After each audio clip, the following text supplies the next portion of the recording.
My husband gifted me surprise flowers when I was sad. They are starting to dry out and are ready to be pressed.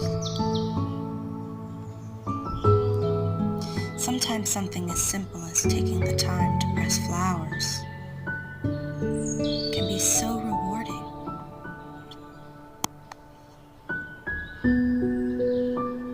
Being present in the moment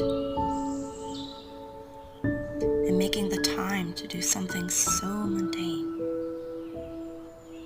can create a beautiful sense of peace within a stressful, constantly moving world.